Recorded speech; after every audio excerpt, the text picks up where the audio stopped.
The subway car rocked slightly as the train sped down the tracks, packed shoulder to shoulder with exhausted commuters. The air was thick with the scent of cheap cologne, takeout containers, and the faint metallic tang of the city itself. Jamal Carter adjusted his backpack on his lap, the strap fraying at the edges, and turned up the volume on his headphones. The bass-heavy rhythm of an old-school hip-hop track pulsed in his ears, drowning out the muffled hum of conversations around him. He had had a long day. Physics test, basketball practice, and then a 2-hour tutoring session for his SAT prep. His mother had always told him he had to work twice as hard as everyone else if he wanted to make it. "No excuses," she'd say, her voice firm but loving. "You don't get the luxury of failure." At the next stop, 23rd Street, a man entered the car. He was tall, sharp-jawed, with neatly combed silver-streaked hair and a suit so crisp it looked like it had never touched a subway seat in its lifetime. He carried a leather briefcase, the kind that probably cost more than Jamal's entire wardrobe. His presence commanded attention without effort, the type of person who expected the world to make way for him. Jamal hesitated for a second, then instinctively stood up, offering his seat. His mother had drilled manners into him since childhood. Respect your elders, be kind even when the world isn't. The man barely acknowledged him, dropping into the seat with a practiced ease, as if it had been his all along. No nod, no thank you. Nothing. Jamal tightened his jaw. Whatever. For a few minutes, silence settled over the car, punctuated only by the occasional rustling of newspapers and the rhythmic screech of the train on the tracks.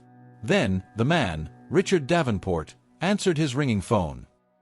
He spoke loudly, with the confidence of someone who had never been told to lower his voice in public.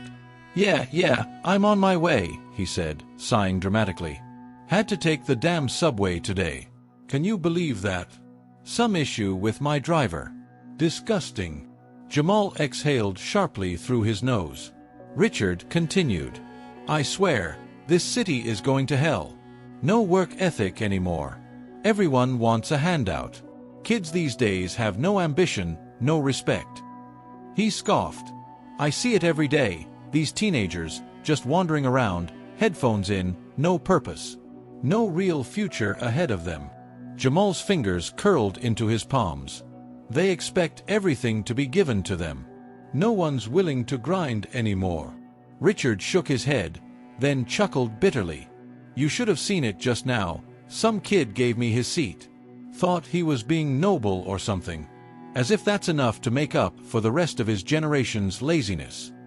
A slow, hot wave of humiliation washed over Jamal. He knew exactly who Richard was talking about.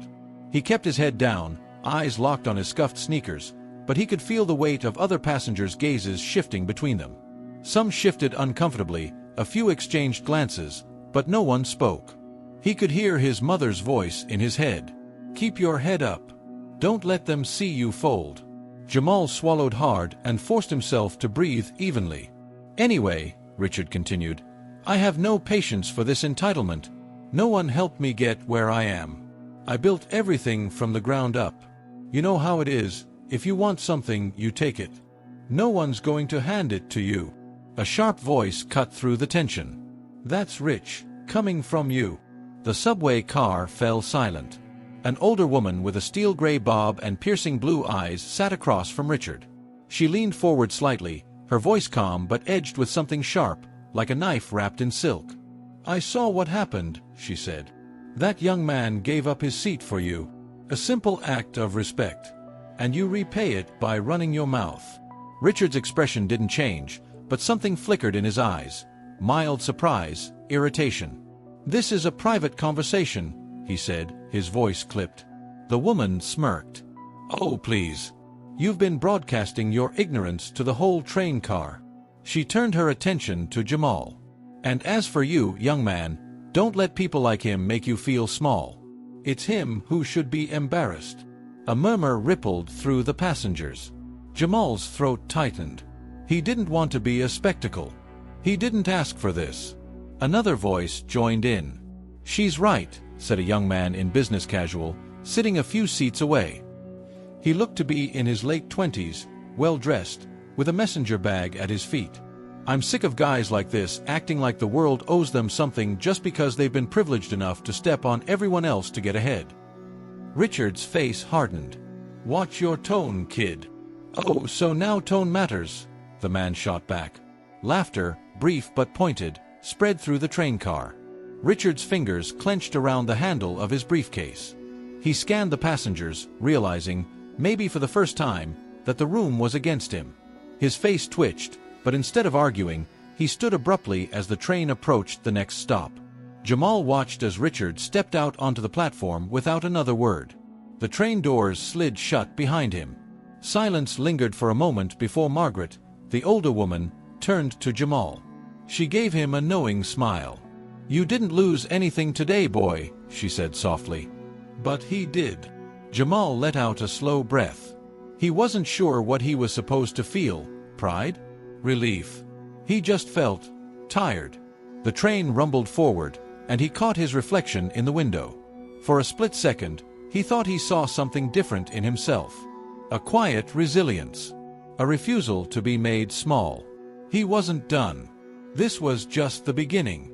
Jamal kept his head down as he walked the familiar streets of Brooklyn, the cold air biting at his skin.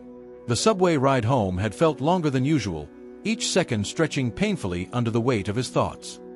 He replayed the moment over and over, Richard's dismissive arrogance, the way he had spoken about him like he was nothing, and worst of all, the silence from the other passengers before Margaret and Ethan had stepped in.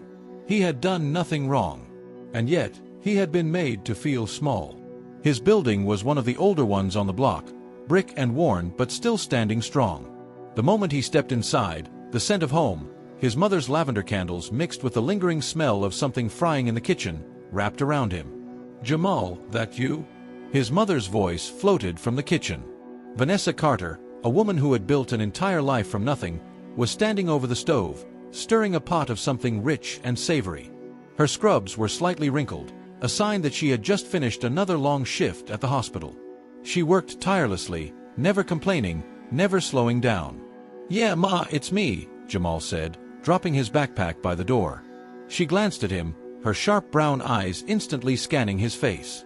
What's wrong? She asked. Jamal hesitated. He could always talk to his mother, but this felt different. It wasn't just about Richard's words, it was the way the whole thing had sat in his chest, growing heavier with each passing hour. Nothing, he muttered. Vanessa didn't buy it, but she let it slide. Go wash up. Dinner's almost ready. Jamal nodded and headed to his room. But even after washing his hands and changing into comfortable clothes, the feeling didn't go away. He found himself sitting at the edge of his bed, scrolling mindlessly through his phone before pausing. Curiosity gnawed at him. He typed Richard Davenport Real Estate into the search bar. Articles flooded the screen. Billionaire mogul expands luxury developments across NYC. Richard Davenport, the self-made king of New York real estate. Self-made. Jamal almost laughed. Yeah, right. No one got that rich without stepping on people. But then, something caught his eye. A smaller, older article buried beneath the flashy headlines. Lawsuit against Davenport Real Estate quietly settled 17 years ago. Jamal's heart skipped. He clicked the link. The article was brief, barely a few paragraphs. It mentioned a lawsuit filed by an unnamed woman against Richard Davenport, alleging misconduct and financial coercion. The details were vague, and the case had been settled out of court. The only date in the article? 17 years ago. Jamal's chest tightened. That was the year he was born.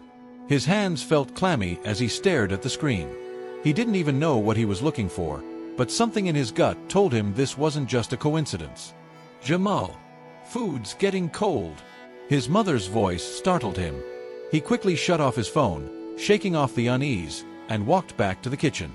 The table was already set, and Vanessa was serving him a plate full of rice, beans, and crispy fried chicken, the kind she only made when she wanted to lift his spirits.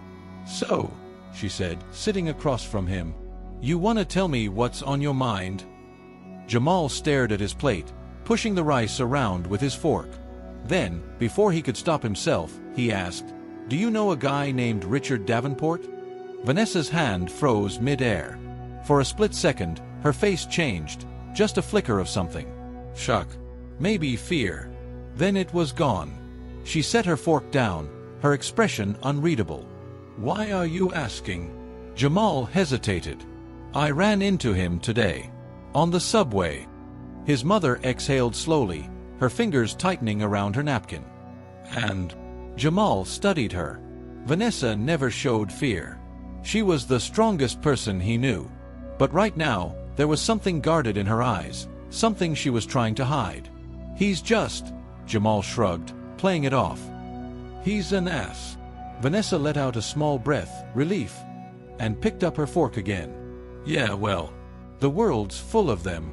Jamal wanted to push, wanted to ask why she had reacted like that, but something in her face told him not to. Not yet.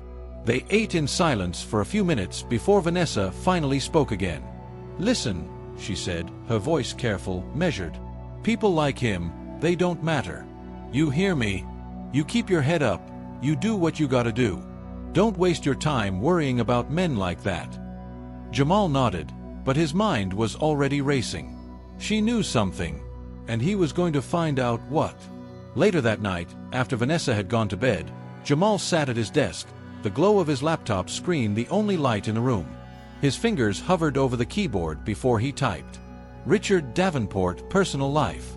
Most of the results were about his businesses, his expensive homes, his high-profile charity events. But then, a name popped up. Margaret O'Connell. Jamal frowned. That was the woman from the subway. Why was her name linked to Richard? He clicked on an old article. Margaret O'Connell had worked for the Davenport family as a housekeeper decades ago. She had suddenly quit around the same time the lawsuit had been filed. Jamal's heart pounded. This couldn't be a coincidence. He pulled out his phone, scrolling through his contacts until he found an unfamiliar number, one Ethan had given him after the subway incident. If you ever need anything, man, hit me up. Jamal hesitated for only a second before typing. Ethan, I think I found something. I need your help. Jamal sat on his bed, the dim glow of his desk lamp casting long shadows on the walls. The same walls that had felt safe, familiar, until now. Now, everything felt different. Unsteady. Like the ground beneath him wasn't as solid as he once believed. His fingers hovered over the screen of his phone, the search bar open. Richard Davenport. He hesitated, then hit search. Articles flooded the screen. Real estate mogul. Self-made millionaire. Ruthless businessman. Lawsuits, buyouts, political connections. Nothing surprising. Nothing personal. He sighed and rubbed his temples. This was ridiculous. He was chasing ghosts. Then, almost as if the universe had been waiting for the exact moment to mock him, his mother's voice called from the kitchen. Jamal. Dinner. His stomach twisted. He wasn't sure if it was hunger or something else. Dragging himself to the table, he found Vanessa already seated, her hands wrapped around a steaming cup of tea. Her eyes flicked up as he entered, and for a second, something passed between them. A hesitation. You okay? She asked. Jamal sat down. He didn't answer right away. He watched her, searching for, he didn't even know what. A crack in the surface, a flicker of recognition.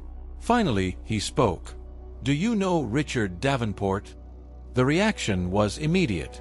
A small, almost imperceptible twitch of her fingers. A shift in her breathing. She set her cup down. Why are you asking? Jamal leaned forward. Because I saw him today. On the train. Vanessa's face remained neutral, but he could see it now, the mask. The careful control. And, she said, her voice measured. Jamal swallowed. He's an asshole.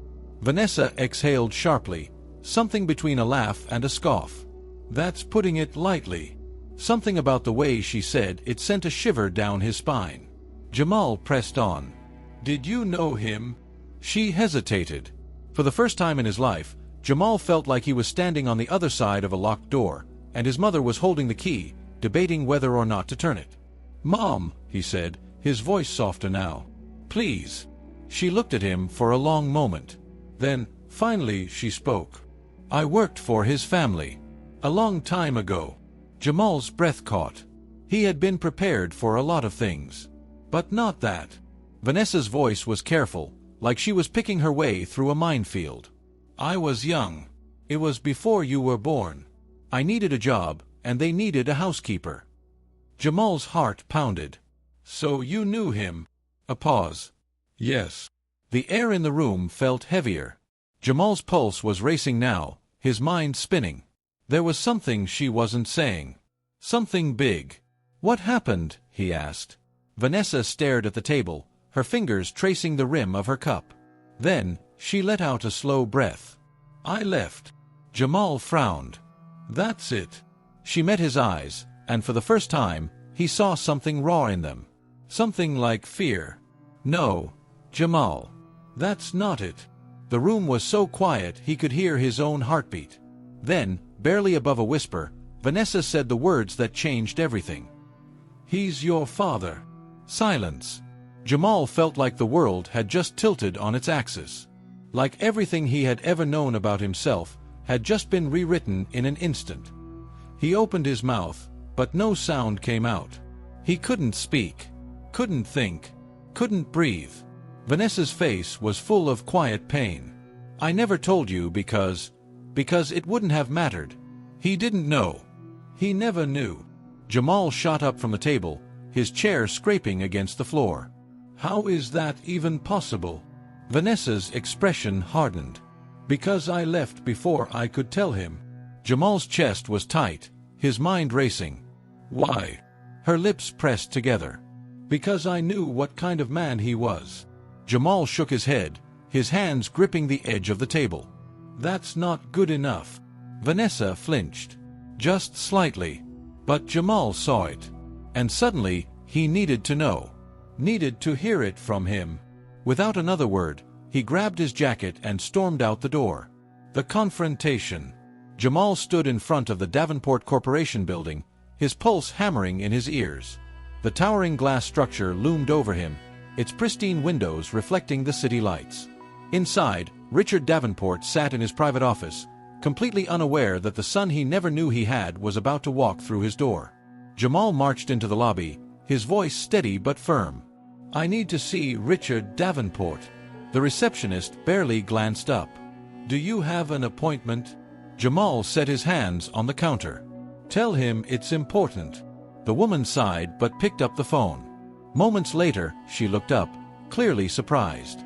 Go ahead. 18th floor. Jamal barely registered the elevator ride. His mind was a storm. And then, suddenly, he was there. Standing face to face with him. Richard glanced up from his desk, clearly irritated. I don't take walk-ins. Jamal stepped forward. This isn't a walk-in. Richard frowned. Do I know you? Jamal's heart pounded. He reached into his pocket, pulled out a small worn photograph, and set it on Richard's desk. Richard barely glanced at it. Then, something shifted. The color drained from his face. His entire body stiffened. It was a picture of a young Vanessa. Smiling. Pregnant. Richard's hands curled into fists. His voice was low, dangerous. Where did you get this? Jamal swallowed hard. My mother. Richard's eyes flickered. Shock, recognition, fear. Jamal's voice was quiet. Unshaken. You're my father. The silence was suffocating. For the first time, Richard Davenport, the man who had humiliated him on the train, the man who spoke of ambition and self-made success, was speechless. Jamal watched the truth settle over him, watched the mask crack. He saw it now. The resemblance. The pieces falling into place. And for the first time in his life, Jamal had the power in the room. Richard's voice was hoarse. Does your mother know you're here? Jamal met his gaze. Yeah. And I don't care what you have to say about it. Richard exhaled sharply, running a hand through his hair. I didn't know, he admitted. Jamal scoffed. Yeah, well, you do now. A long pause. Richard's voice was quieter now. What do you want? Jamal stared at him. Then, finally, he said, nothing. And he turned and walked out, leaving Richard Davenport sitting there, drowning in the weight of what he had just lost. Jamal didn't remember leaving the Davenport Corporation building. One moment, He was in Richard's office, watching the disbelief settle into the man's cold, calculating eyes. The next, he was outside, the sharp winter air biting his skin as he walked, stormed, down the sidewalk. His breath came in short, ragged bursts, his fists clenched so tightly his nails dug into his palms. He had told himself he wouldn't care, that he didn't want anything from Richard. Then why did his chest feel like it was about to cave in? His phone buzzed in his pocket. He ignored it. He didn't need to see the name to know who it was. Vanessa. He knew she was probably losing her mind, pacing the apartment, waiting for him to come home. And yet, the idea of facing her right now made his stomach twist. He wasn't ready, so he kept walking. Vanessa's anguish. By the time Jamal finally stepped through the front door, it was late. The apartment was dim, the only light coming from the small lamp in the corner of the living room. Vanessa was sitting on the couch, hands clasped tightly in her lap. She looked up the second he walked in. Jamal. Her voice was careful, measured, but he could hear the undercurrent of emotion beneath it. He didn't answer, just dropped his bag by the door and stood there, the weight of the day pressing down on his shoulders. Vanessa let out a slow breath. "Where were you?" Jamal swallowed, his throat dry. "I went to see him." The words landed like a slap. Vanessa closed her eyes for a moment, her body going still. Then, she opened them again, and when she spoke, her voice was tight. "Jamal, you shouldn't have." "I had to." His own voice surprised him, sharper than he intended. "You don't get to decide that for me." Her lips pressed together. "I wasn't trying to decide for you. I was trying to protect you." Jamal let out a bitter laugh. "Protect me from what?" "The truth." Vanessa stood abruptly, crossing the room in 2 quick strides. "No." "From him." Jamal met her gaze, his frustration boiling over. "Why didn't you tell him?" Vanessa's expression hardened. "Because he wouldn't have cared, Jamal. You don't know him like I do." Jamal shook his head. "He deserved to know." "No," Vanessa's voice cracked. "You deserved better than him."